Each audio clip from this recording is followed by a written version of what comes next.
사형을 당했던 사형수 중에 2명 기억이 있습니다. 한 사람 사형수는 이런 책을 남기고 죽어갔습니다. 어머니, 책 제목은 엄마 미안하다는 말 하기가 그렇게 힘들었나요?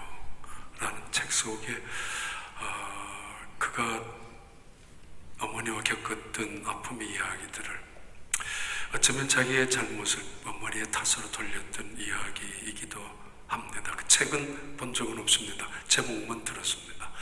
근데 어떤 사형수는 재판에서 이렇게 이야기했습니다. 아마 그런 기사를 읽은 적이 있을 것입니다. 아주 잔인할 정도로, 한국의 사회가 떠들썩할 정도로 많은 사람들을 죽였던 일당 중에 한 명이 이렇게 말했습니다. 내 앞에 우리 어머니를 데리고 오라고. 내가 그 여자를 죽이고 싶다. 소름 끼치는 이야기입니다. 왜 그랬을까? 무엇 때문에? 이 세상 살아가면서 만남은 대단히 중요합니다. 가끔씩 성경 공부 시간에 묻습니다. 당신이 이 세상에서 하나님이 주신 선물, 축복 중에서 가장 큰 선물은 무엇입니까? 라고 질문했을 때 꽤 많은 사람들이, 대부분 사람들이 우리의 자녀입니다. 우리 부모님이십니다. 그리고 내 아내입니다. 내 남편입니다. 라는 하나님이 주셨던 축복 중에서 최고의 선물을 귀한 만남의 사람으로 이야기하기도 합니다. 만나는 거 중요합니다. 왜냐하면 인생의 운명이 결정되기 때문입니다. 누구를 만나는가, 어떤 사람과 자주 만나고 있는가, 어쩌면 오늘도 매우 중요합니다. 그것은 그 사람의 인생의 행복의 질이 달라질 수 있기 때문입니다. 탄광에 사는 사람들은 거머쥘 수밖에 없고, 시골에 사는 사람들은 어쩔 수 없이 투박하게 손을 간수 제대로 할 수가 없을 것입니다. 그렇게 살다 보면은 그렇게 되는 법입니다. 다시 말합니다. 인생은 누구를 만나는가 중요합니다. 우리 이미 결정된 사람이기 때문에 더 이상 새로운 사람을 만나달라고 기도는 못하지만, 그래서 우리는 우리의 자녀들을 위해서 기도하고 있지 않습니까? 적어도 우리의 자녀들만큼은 좋은 사람, 좋은 친구, 좋은 선생님, 그리고 훌륭한 믿음 안의 배우자를 만나게 해달라고. 새벽 기도의 제목 가운데도 몇 가정은 그렇게 기도 제목이 있습니다. 우리 며느리 좋은 사람 들어오게 해달라고. 성경 어플리케이션 중에, 인터넷에 사용하는 성경 중에, 어플 중에 새로 나온 뉴 버전 앱이 있습니다. 물론 2008년에 시작된 앱이지만은 1억 8천만 명이 앱을 설치하고 있고, 지금은 훨씬 더 많은 숫자가 그 앱을 설치하고 그 성경을 읽기도 합니다. 인터넷을 통해서 성경을 보는데 900여 개 국가의 버전으로 번역되고 또 해석되어진 성경책이기 때문에 많은 그리스도인들에게 영향을 주고 있기도 합니다. 2014년도 그 U 버전에서 기사를 띄운 것이 있습니다.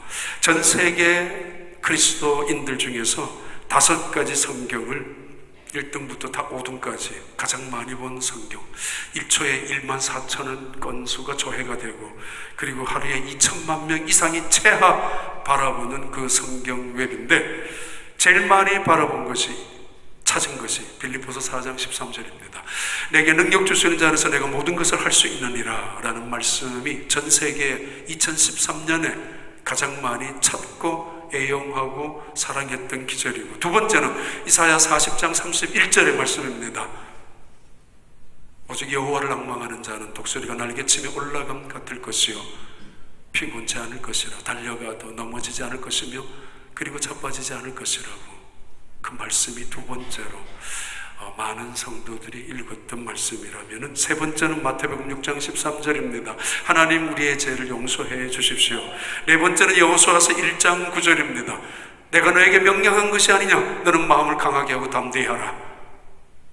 두려워 말며 놀라지 말라, 내가 너와 함께 함이니라는 말씀이었다면, 다섯 번째가 빌립보서 4장 6절의 말씀이었습니다. 아무것도 염려하지 말고 너희 구할 것을 오직 감사함으로 하나님께 아뢰라. 그리하면 모든 지각에 뛰어나신 하나님의 평강이 그리스도 예수 안에서 너희의 생각과 마음을 지키시리라.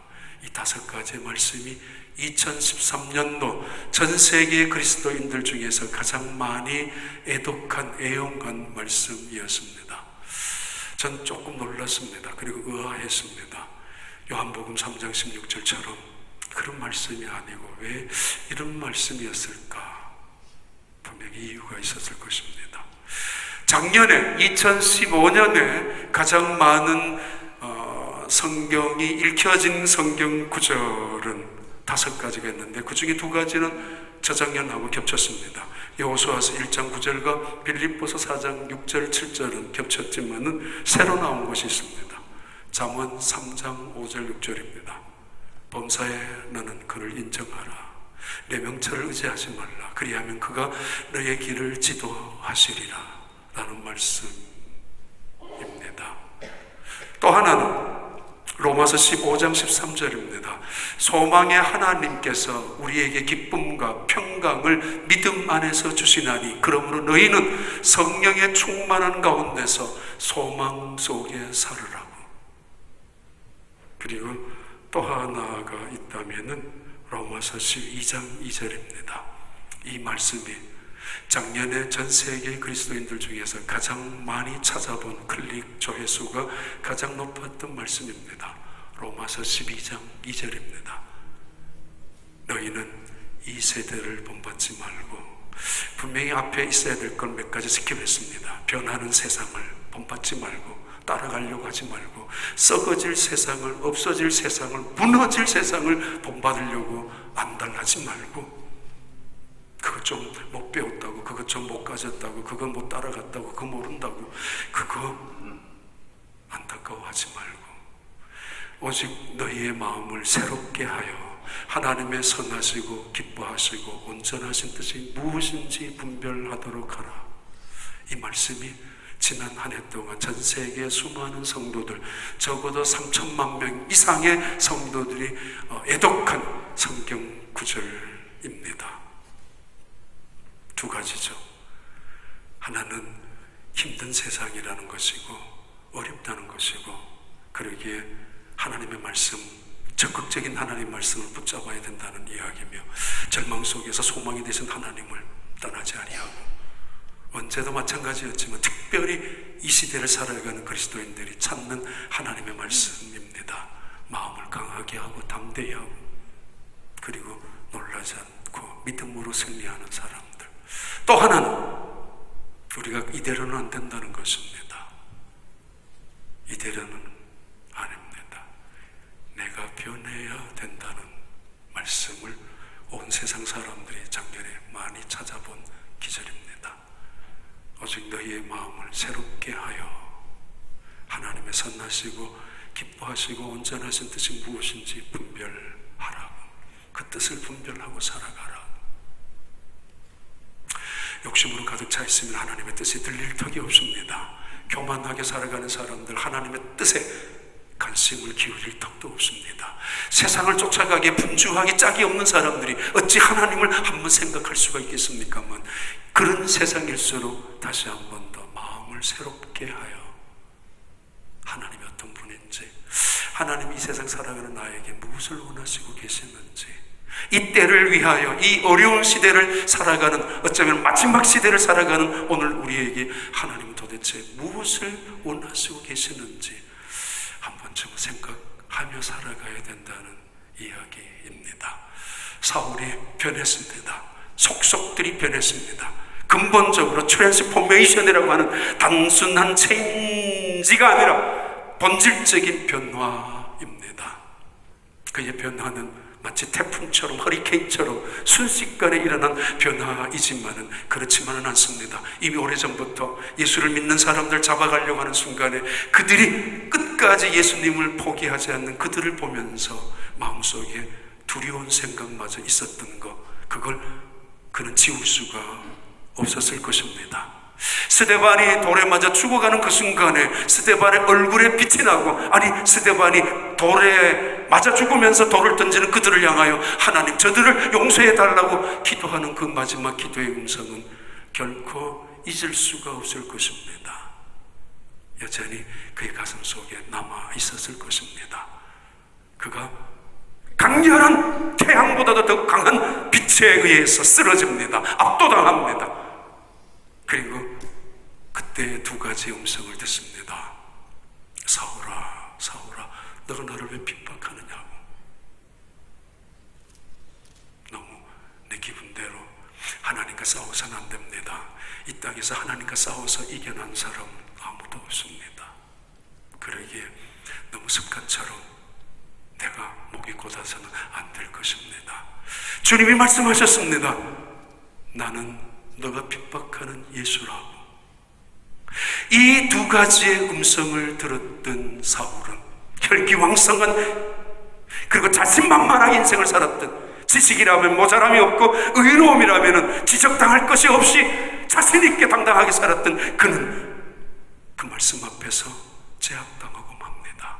굴복당하고 맙니다. 그리고는 눈이 감기고 비늘이 씌어진 채로 그는 앞을 보지 못한 채 살아갑니다. 그렇게 사흘이 지났습니다. 그에게 적어도 두 가지, 아니 어쩌면 그 이상의 좋은 사람들과의 만남이 있었습니다. 그 중에 하나가 아나니아고 또 한 사람은 바나바입니다. 그리고 또 한 부류를 생각하면 다메섹에 남아있었던 그리스도인들입니다. 그가 어쩌면 벼락같이 예수님을 만났던 그 사건, 어쩌면 그 사건 이후에 그는 성질이 사나운 사람으로 변할 수도 있습니다. 자기의 의지와는 상관없이 이런 일이 이루어졌다는 사실 앞에 도저히 용납할 수 없습니다. 자기의 성질에 못 이겨서 길길이 뛸 수도 있었을 것입니다. 또는 자기의 자존심을 내려놓고 시름시름 병에 앓다가 죽을 수도 있었을 것입니다만, 바로 그를 향하여 하나님은 아나니아를 준비해 놓으셨고, 아나니아를 그에게 보내서 기도하게 해주셔서 비늘이 떨어지게 했고, 그리고 아나니아를 통해 기도한 후에 그에게 성령 충만한 능력을 받게 했습니다. 그래서 아나니아와 함께 사울은 다메섹에 남아있던 사람들과 함께 며칠을 보냈습니다. 그 말씀 성경 기절이 저한테는 굉장히 오랫동안 지난 한 주간 동안 남아있는 기절입니다. 얼마 후에 이 오해당할 수 있는, 아니 배신자라고 낙인 다시 찍힐 수 있는 이 사울, 이 사람을 변호해주고 설득해주는 사람이 바나바라는 사람이 등장합니다. 살아가면서 나의 억울함을 대신 이야기해줄 사람, 그 사람은 그럴 사람이 아니라고 오해를 받으면서 심지어 다른 사람들에게 욕을 조롱거리가 된다 할지라도 앞장서서 변호해줄 사람이 있다는 것, 그건 굉장히 축복일 것입니다. 인생은 그래서 만남의 축복을 기대하고 좋은 사람 만나기를 기대하는 것입니다. 사도행전 9장 19절 말씀 첫 번째입니다. 음식을 먹음에 강건하여지니라. 사울이 다메섹에 있는 제자들과 함께 며칠을 있을새. 이 말씀이 지난 한 주간 제 마음에 뜻밖의 많이 남아있었던, 그리고 묵상하면서도 이 말씀을 보면서 부럽기도 했었고, 또 우리 교회가 이렇게 되기를 소망하기도, 그리고 감사한 마음도 있었던 기절입니다. 아나니아, 그는 한 사람, 사울을 위하여 하나님이 준비해 놓았던 사람이었습니다. 아나니아, 그는 평범한 사람에 틀림없습니다. 그리고 정말 앞으로 위대할 이 일을 감당할 사울을 그의 손으로 안수하고, 이 사울은 그의 앞에서 무릎을 꿇고 세례를 받았던, 그에게 세례를 주었던 아나니아. 하나님은 역사 속에서 아나니아를 단 한 번의 이 일을 통하여 준비해 놓으셨고 계획하셨고 사용하셨던 이 아나니아, 사울에게 그 아나니아는 축복의 만남이었을 것입니다. 근데 문제는 그 다음입니다. 누가 이 사울을 인정할 것인가입니다. 누가 이런 사울을 받아들일 것인가에 대한 문제입니다. 아나니아가 이 사울을 데리고 다메섹에 남아있는 10명이나 되는 사람일런지 알 수 없지만, 혹은 10명 이상이 되는 사람이 미처 피신 못하고 아니면 도망갈 생각도 하지 아니하고 그대로 다메섹에 남아있었던 몇몇 사람들이 사울과 함께 만나서 어울렸습니다. 사울이 바로 그들과 며칠을 보냈습니다. 어떻게 보냈을까요? 어떻게 그런 일이 가능할까요? 어쩌면 10명 정도가 되는 사람들 중에 누군가가 떠들 겁니다. 혈기를 내면서 당신들 저 사울이 누군지 모르느냐고, 그가 여기에 왜 왔는지 잊어버렸느냐고, 저런 악한 사람을, 저렇게 못된 사람을 어떻게 우리가 같이 있을 수 있느냐고, 나는 그를 절대 믿을 수 없다고, 내 눈에 흙이 들어가는 한 그를 용서할 수 없다고. 어떤 사람은 그처럼 혈기를 부릴 수 없다 할지라도 속으로, 아니 저런 인간이 어떻게 우리에게 여기 있을 수 있을까, 속으로 칼을 품고 다시는 오지 말아야지, 이런 분위기에, 그래서 그 살벌한 분위기가 더 살벌한 분위기가 되어버리게 만들었다면 사울은 없었을 것입니다. 물론 그는 과거에 잘못을 저질렀습니다. 그것도 악한 짓을 저질렀습니다. 예수 그리스도를 믿는 사람들을 잡아가서 옥에 가두고 심지어 죽이는 일에 선봉장을 섰던 사람입니다. 그래서 그들을 자리에서 누군가가 자기를 향해 비난하더라도 각오했어야 하고, 누군가가 자기를 향하여 여전히 오해를 한다 할지라도, 이해하지 못한다 할지라도 단순히 감수해야 될, 어쩌면 자기가 저질러 놓은 재앙, 뿌려놓은 씨앗입니다. 그런데도 한 번쯤 생각합니다. 아니 너희들이 예수 믿는 사람 맞아? 그럼 별거 아니지 않냐고. 근데 그들이 그를 받아줍니다. 받아주기에 이 사울은 더욱더 미안하고, 아무 소리 안 하기에 사울은 더욱더 가슴이 무겁고, 그가 했던 과거의 잘못들이 주마등처럼 지나가면서 부끄러움에 몸을 움츠리기 시작했었을 것입니다. 그들이 모였습니다. 남아있는 사람들이. 그러면서 사울과 함께 이야기를 합니다. 사울이 만난, 부활한 예수 그리스도를 만났다는 그 이야기를 생생히 듣습니다. 그리고 그것을 마치 자기가 그 현장에 있었던 것처럼 느끼기 시작합니다. 그러면서 그들은 말합니다. 간증합니다.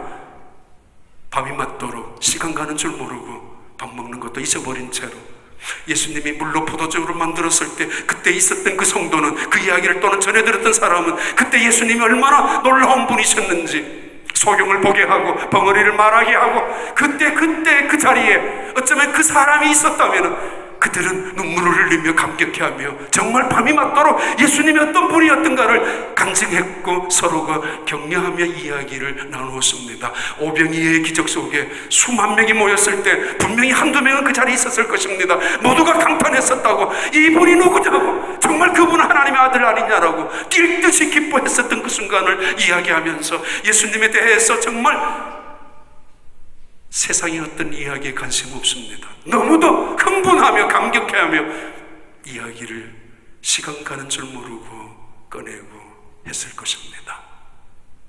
예수님 말씀하셨지, 마음이 가난한 자가 복이 있다고, 애통하는 자가 복이 있다고, 온유한 자가 복이 있다고, 의를 위하여 핍박을 받는 자가 복이 있다라고 주님 말씀하셨어.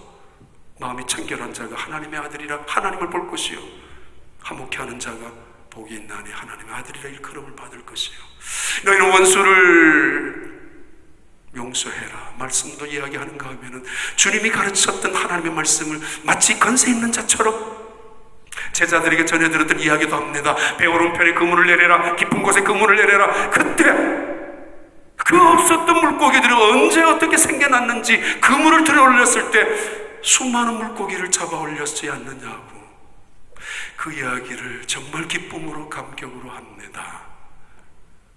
나사로의 무덤 앞에서 주님이 말씀하셨지 않습니까? 나사로야 나오너라. 죽음을 향하여 불러내셨던 예수님. 몇 명인지는 알 수 없지만 분명히 그 모임, 그 자리 속에 그들은 그런 간증을, 그런 이야기를 하면서 밤이 맞도록 감격 속에 있었을 것입니다. 그러면 그럴수록 사도 바울은 부끄럽고 무겁습니다. 내가 이런 사람들을 핍박하다니, 내가 이런 예수 믿는 사람들을 내가 어찌 잡아 죽이려고는 생각까지 했다니. 그러면서 그들은 십자가 앞에 십자가를 지고 갔던 예수님을 생각하기 시작할 때는 가슴 움츠려듭니다. 침뱉음을 당하고 채찍을 당하고 못 박힘을 당하는 그 순간에 어찌 나는 꽁무니를 빼고 있었는지, 내가 예수 믿는 사람이라고, 아니 단 한 번이라도 그 예수님 대신해서 내가 십자가를 지겠다고 말해본 적이 없던 그 사람들, 그때 그 자리에서 후회하고 가슴을 치고 회개도 했을 것입니다. 왜 그랬지? 왜 그랬어? 예수님이 그렇게 고통스러운 순간에, 목이 말라 애절하게 부르짖는 그 순간에 물 한 모금 갖다 주지 못했던 자기의 모습이 민망했을 것이고 부끄러웠을 것입니다. 그 이야기를 하다가 예수님이 다시 부활하셨다는 소식을 전해 들었던 그들, 예수님이 부활하시고 40일 동안에 이 땅에 남아있었던 그 이야기를 다시 했었던 그들은 흥분합니다. 마침내 두 손을 들고 찬양합니다. 하나님 감사합니다. 하나님 감사합니다. 그런 분위기였습니다. 유명한 볼바 왓슨이라는 프로골퍼 선수, 2012년, 2014년에 마스터스 그 경기에 우승을 2번을 해서 그린 재킷을 2번씩을 입었던 이 왓슨이라는 이 사람은 자기 아내 앤지 왓슨을 따라서 교회 가서, 그리고 교회 가서 성경 공부를 시작하면서 성경 그룹 사람들의 간증을 들으면서 변하기 시작합니다. 그래서 그의 소망은, 그의 소원과 기도의 제목은 스윙하는 순간순간 돈을 저금할 뿐만 아니라 암 환자들을 위해서, 그리고 하나님의 영광을 위해서 스윙하는 것이라고. 경기가 있을 때마다 먼저 가서 다른 선수들과 함께 예배하고, 경기가 끝나면 성경 공부를 통해서 다시 기도하면서, 누군가가 함께 공부하는 성경 바이블 스터디 그룹 중에서 떨어진 사람들은 다시 갤러리가 되어서 그 선수들 응원하러 다니는 그 사람들, 그 중에 리더인 왓슨이라는 이분, 원래 그분은 과격한 사람으로 골프계의 좌파로 아주 누구도 갈지 못하는 신경질적인 사람이었습니다. 근데 그가 이렇게 고백합니다. 내가 다른 사람들의 간증을 듣고, 그리고 하나님의 말씀을 공부하면서 이제는 하나님의 뜻 앞에 내가 굴복하게 되었다고. 내가 이해할 수 없는 일들도 수없이 많이 일어나지만은 하나님의 섭리로 받아들이고 하나님은 언제나 옳다라는 것을 인정하면서 순종할 수밖에 없다고, 순종하는 것밖에 없다고. 골프를 치는 분들 계십니까? 정치가들은 골프를 치면서 음모와 술수를 네 편 내 편 갈라놓기 시작합니다. 정치가들만이 아니라 비즈니스 하는 사람들을 골프를 치면서 자기 이익을 계산하고 돌아올 몫을 챙기고, 그래서 딜을 속으로는 하고 있을 것입니다. 그리스도인들은 골프를 치면서 무엇을 생각하고 걷고 있습니까? 누구를 험담하고 무엇을 비난하고 무슨 재미로 살아갑니까? 전화를 할 때 어떤 일이 흥분이 되어요? 만났을 때 나무동산 식구들 남녀 성교회 만났을 때 어떤 일이 관심이 많아집니까? 부엌에서 섬기고 또는 교육부에서 파킹랏에서 섬기는 순간에 서로 이야기할 때 어떤 일이 흥분이 되게 합니까? 이들은 감격합니다. 며칠을 보냈는지 적어도 알 수 없지만은 그러나 며칠 동안 밤낮을 세우면서 그들은 예수님의 이야기에 꽃을 피우고, 예수님의 이야기에 간증, 예수님을 만났던 이야기에, 예수님 나를 찾아오셨다는 이야기에, 예수님 나를 변화시켜 주셨다는 그 이야기에 밤이 맞도록 기뻐하며 눈물을 흘리며 감격해하면서 간증을 나누었습니다. 전 진짜 고맙게 생각합니다. 너무 많은 나무동산 식구들이 이야기하고 좋은 나무동산 만나서 너무 고맙다고, 캐플러스 너무 귀한 분들이라고, 좋은 기회에 와서 너무 고맙다고 그렇게 적어놓는 분들, 정말 민망할 만큼 부끄러울 만큼 감사한 마음이 많이 있습니다. 그렇게 며칠을 지난 다음, 실망하거나 상처받지 않았던 사울은 며칠이 지난 다음 20절과 22절에 이렇게 그는 일어섭니다. 20절 말씀에 즉시로 각 회당에서 예수가 하나님의 아들이심을 전파하니, 22절에 사울은 힘을 더 얻어 예수를 그리스도라 증언하여 다메섹에 사는 유대인들을 당혹하게 하리라. 사울, 그는 그 자리에 그대로 머물 수 없습니다. 입을 그냥 다물 수가 없습니다. 뛰쳐나갑니다. 그리고 외치기 시작합니다. 예수님이 하나님의 아들이시라고. 내가 핍박했었던, 그리고 내가 예수를 하나님의 아들이라고 부르고 있는 사람들을 잡아 가두었던 그 사람의 그 입에서 세상을 향하여 뛰쳐나가서 예수가 그리스도라고, 예수가 하나님의 아들이라고 증언할 때 돌아올 자기의 비난, 비방, 조롱거리, 심지어 죽음의 위협, 왜 몰랐겠습니까? 근데 그는 그 자리에 앉아 있을 수가 없습니다. 십자가에 못 박히신 예수님이, 침뱉음을 당하고 조롱을 당하고 못 박힘을 당했던 그 예수님이 하나님의 아들이라는 사실을 알기 시작했고, 알았고, 그분을 만났는데 어찌 그대로 있겠습니까? 세상은 오늘도 경계선을 지어놓고 그어놓고 그 안에서 기회를 엿보는 사람들, 얌체같이 세상 속에 살아가는 사람들도 없지 않아 있습니다. 여차하면은 떠날 준비에 히든카드 하나씩을 준비하고 감추어둔 채로, 언제나 가방은 챙겨둔 채로 내 기분에, 내 마음에 안 들면은 떠나갈 채비를 하는 경계선을 그어놓는 사람들. 어떤 사람은 안전지대라고 여겨서 울타리를 세워놓고 그 안전지대 안에서 자기의 체면을 유지하고 명분을 쌓기 시작하는 사람들, 그들에게 예수님이 하나님의 아들이라는 사실이 그렇게 달가운 것도 아닙니다. 이 사울은 그 안전지대 속에서 몸을 웅크리고 있어야 합니다. 사실 경계선을 그어놓고 자기 나름대로 기회를 엿보아야 합니다. 왜? 유대인들에게 배신자라고 낙인 찍힐 수 있고, 왜? 예수 믿는 기독교인들에게는 저런 사람은 어떻게 믿을 수 있느냐라고 기회를 엿보아야 되는 순간이고, 어느 정도는 숨어 있어야 될 사람이지만은 그러나 그는 견딜 수 없습니다. 그냥 머물 수가 없습니다. 나를 만나주신, 나를 사랑하신, 나를 건져주신, 나의 눈을 뜨게 하신 그분을 어찌 내가 창피하다고, 내 자존심이 상하다고, 내가 손해본다고, 내가 책임을 못 질까봐, 나 예수 믿는 사람이라고, 나는 예수의 제자라고, 내가 예수를 만났다라고 어찌 그 말을 못하겠습니까? 체면이 손상된다고요. 우리 어머니 너무 말을 자주 많이 해서 제발 그만 전도하라고, 창피하다고. 내가 만난 예수님을 어떻게 말하지 않을 수가 있니? 그는 예수가 하나님의 아들임을 증거합니다. 그리고 다시 그 예수가 그리스도임을 한 번 더 증언하기 시작합니다. 하나님의 아들, 이 세상에 2000년 전에 오셨던 그분은 하나님의 아들이셨습니다. 그리고 그분은 그 예수는 그리스도였습니다. 바로 메시아였다는 것입니다. 하나님이 최초로 예언하셨고 수많은 선지자들이 그 예언을 약속하셨던 그 약속대로 기름 부은 하나님의 종, 이 땅을 회복시키기 위하여, 이 땅을 구원하기 위하여, 이 땅의 모든 죄의 형벌을 치르기 위하여, 하나님의 구원의 역사를 이루기 위하여 오셨던 그분이 예수라고, 그 예수가 바로 그리스도라고. 사울은 그것을 깨닫고 나서, 그리고 며칠 동안 함께 머물었던 그 제자들과 함께 그 이야기를 나누고 간증을 나눈 이후에 견딜 수가 없습니다. 그래서 뛰쳐나갔습니다. 어떤 사람들은 비난합니다. 과거에 그 사람을 들추어내어서 마치 썩은 송장을 들추어내어서 썩은 냄새를 풍기듯이 보여줍니다. 이 사람이 과거에 이런 사람이었다고. 그럴 수도 있는 입장에 있습니다. 어떤 사람은 그 사람의 과거나 현재 단점이나 약점을 들추어내면서 마치 쓰레기통을 뒤집듯이 여기저기 휘어져 다니면서 그런 사람을 어떻게 믿을 수 있느냐라고까지 말할 수도 있는 그런 자리입니다.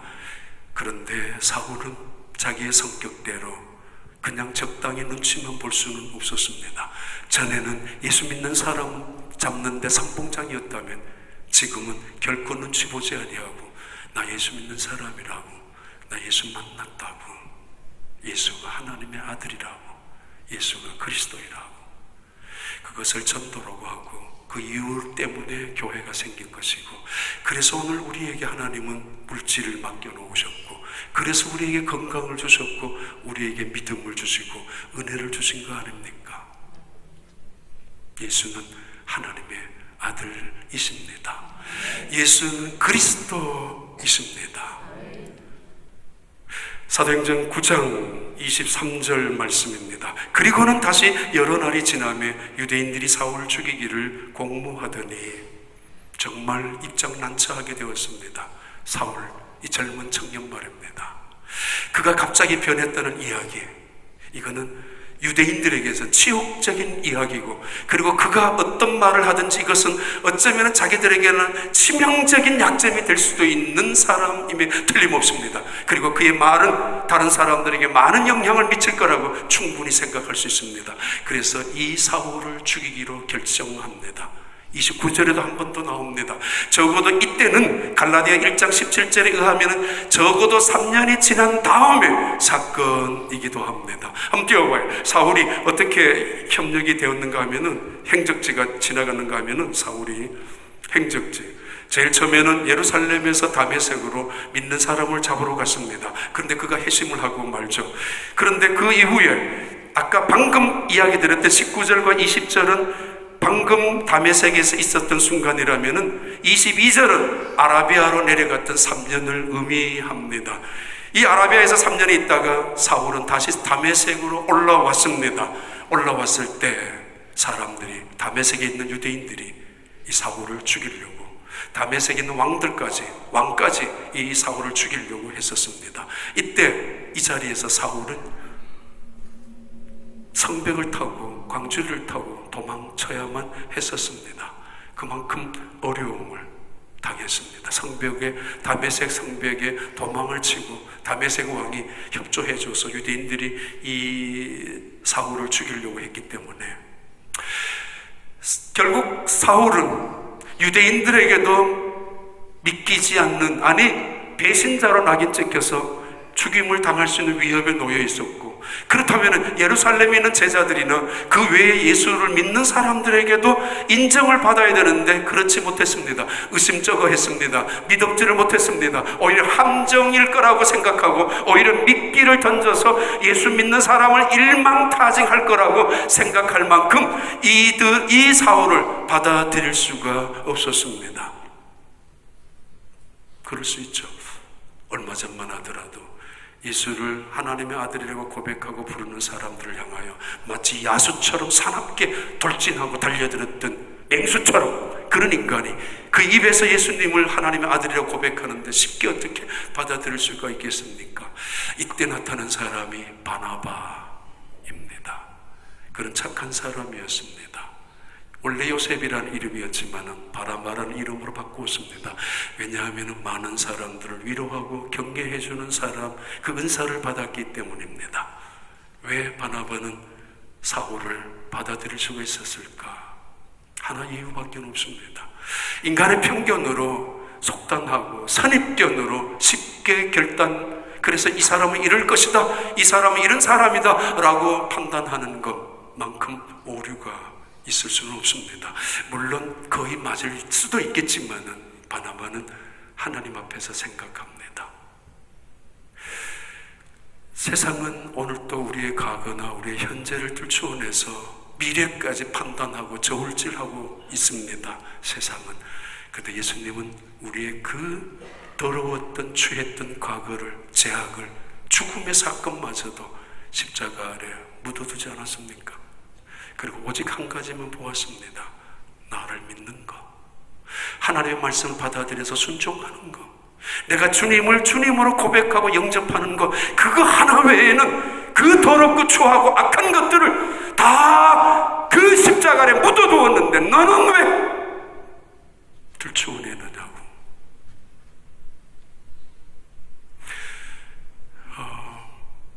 2013년도에 미국에서 가장 영향력을 미쳤던 스포츠 선수가 있었는데 팀 티보입니다. 팀 티보라는 풋볼 선수, 덴버의 유명한 쿼터백의 아버지, 어머니가 다 필리핀의 선교사님으로 계셨던 이 팀 티보라고 하는, 그는 2013년도에 최고의 전성기를 가졌지만은 2014년도에 슬럼프가 되고 말았습니다. 아무 구단에서도 이 선수를 데리고 가지 않았습니다. 근데 그는 자기의 인터넷에, 자기의 홈페이지에 잠언 3장 5절 6절을 올려놓았습니다. 너는 범사의 그를 인정하라. 너 명철을 의지하지 말라. 그리고 로마서 12장 2절도 함께 올려놓았던 사람 중에 한 사람이었습니다. 그는 언제나 게임할 때마다 밑에다가 요한복음 3장 16절을 적고 요한복음 1장 12절을 적기도 하고 요 짧은 그 까만 점을 만들지 않습니까? 일부러 선수들이 거기다 그렇게 했었던, 그리고 언제나 게임이 시작할 때고 마칠 때마다 한쪽 무릎을 꿇고 기도했었던, 그래서 팀 티보이랑 유행어까지 만들었던 이 젊은이, 2015년도 아무 팀에서도 데리고 가지 않을 때 뉴 잉글랜드 구단주가 이 사람을 데리고 가면서 이렇게 말했습니다. 그가 예수님을 이렇게 신실하게 믿는 사람으로 다른 사람이 그것을 부끄럽지 않게 여기는 사람이라면 나는 그를 충분히 그 이유 하나만 가지고도 데리고 간다고. 그래서 이 팀 티보이는 뉴 잉글랜드 풋볼팀으로 작년 후반에 옮겨갔습니다. 팀 티보이. 그래 이렇게 말합니다. 여러분은 나를 우상으로 삼지 마십시오. 아니, 나는 우상 같은 존재가 결코 될 수 없습니다. 나는 나를 만나는 사람들에게 희망을 전하고 싶습니다. 나는 희망을 말하고 싶습니다. 왜냐하면 나는 예수 안에서 그 소망을 얻었기 때문입니다. 아직까지 좋은 사람 만나려고 생각하십니까? 그래서 다른 사람을 찾고 계십니까? 다른 사람이면 내게 인생의 행복을 줄 거라고 생각하십니까? 이제쯤이면 바꾸어야 할 것입니다. 내가 나를 만나는 사람을 축복으로 만들어가야 합니다. 창세기 12장 1절 2절에 최초로 하나님께서 성도들에게 주셨던 최초의 약속입니다. 너는 본토 친척 아비 집을 떠나서 내가 너에게 보여줄 땅으로 가라. 그리하면은 하나님이 축복하여 주시는데, 내가 너로 큰 민족을 이루고 내게 복을 주어 이름을 창대케 하리니 너는 복이 될지라. 좋은 사람 만나게 해주세요라고 고민하고 기도했지만은 어느 순간부터는 나를 만나는 사람이 너로 인하여 복이 되게 하라고 우리에게 그렇게 축복을 하셨고 그런 권세를 주셨습니다.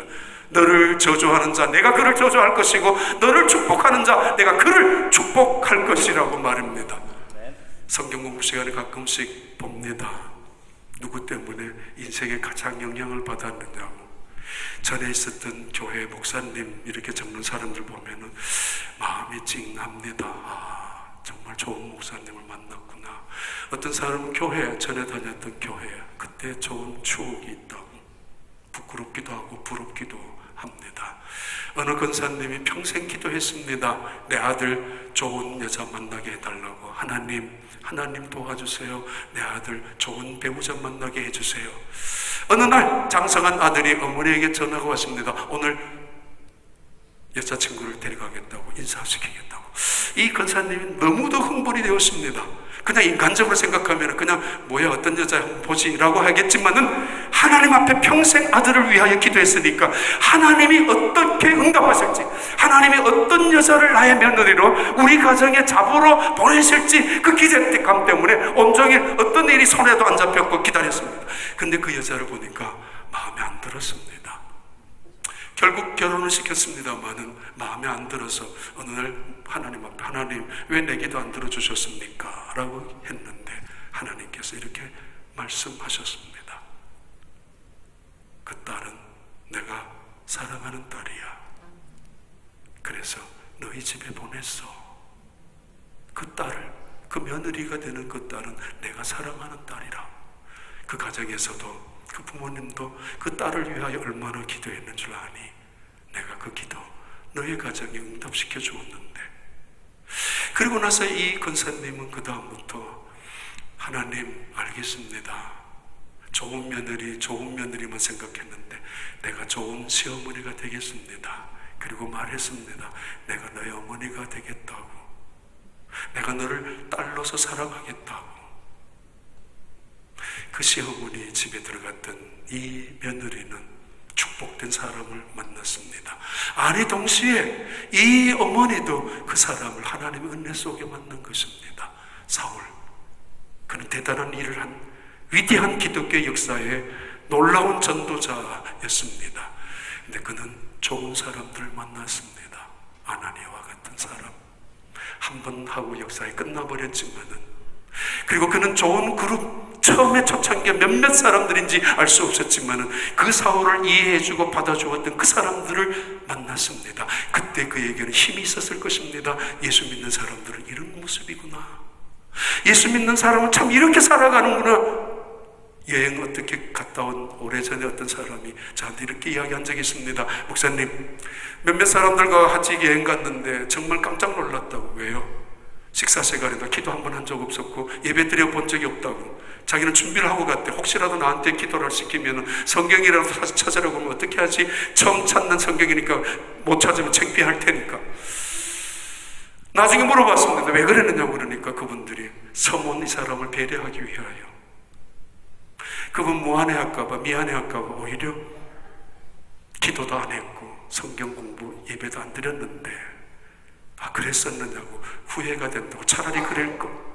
얼마 전에 어떤 분은 교인들과 함께 여행 갔다가 와서 감동을 했습니다. 세상 사람들과 함께 여행 갔다 온 사람들, 술 먹고 도박하고 놀러 다녔던 그 자리에, 아니면 갔다 와서 찜찜했었는데 이번에 다녀온 순간에 그들이 나를 얼마나 배려해 주었는지, 그들이 나를 위하여 얼마나 기도해 주고 있는지, 그들이 나를 위하여 얼마나 진실하게 사랑해 주었는지 느끼고 돌아왔다고. 예수님을 믿는 사람들이 이런 사람들인 줄 느끼게 되었다고. 여러분이 좋은 사람이 되시기 바랍니다.